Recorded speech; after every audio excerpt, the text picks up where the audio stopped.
Öncelikle şöyle cevap vereyim. Bursa sanayi şehri.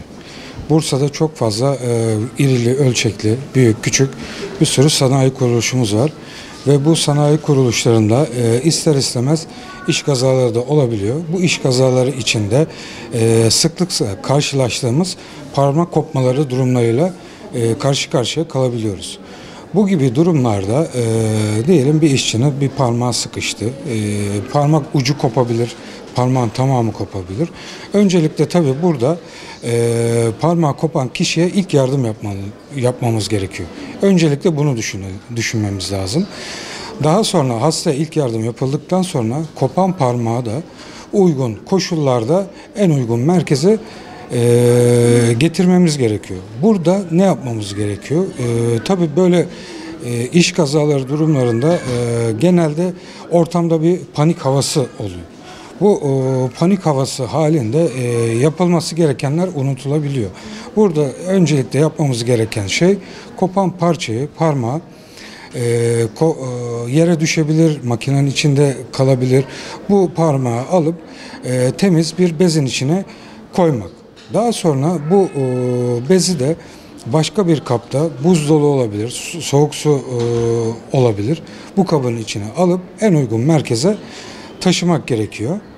Bu şekilde bir süreç gerekiyor bunun için. Ben bunu şuna benzetiyorum. Yani el cerrahisi bir arabaysa mikro cerrahi bir ehliyettir. Yani bu mikro cerrahi ehliyeti olmadan el cerrahisi zaten eksik kalır ve yanlış kalır. Mikro cerrahi el cerrahisi içinde çok büyük bir alan kaplar. Yani şöyle söyleyeyim, gözle görülemeyecek damar ve siniri onarmak için mikro cerrahi teknikler gerekir. Daha çok parmak kopmaları durumlarında, rekonstrüktif cerrahide, sinir cerrahisinde biz mikro cerrahi yöntemlerden faydalanıyoruz. Replantasyon cerrahisi vücudumuzdan kopan bir uzvun ya da kopan bir parçanın yerine dikilmesi işlemidir. Burada tabii belli başlı kriterler var. Her kopan parmak ya da parça vücuda geri dikilemeyebiliyor. Bazı parçalar çok ezik oluyor. İçinde damar ve sinirler bulunamıyor. Çok ezik oluyor.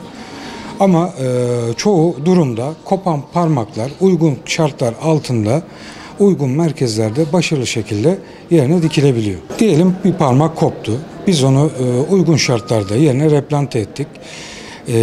Özellikle ilk 24-48 saat bizim için çok kritik bir süreç.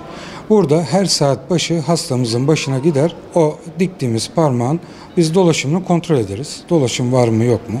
Eğer bir sıkıntı görürsek hemen ikinci bir ameliyata, gerekirse üçüncü bir ameliyata alır, dolaşımını sağlamaya çalışırız.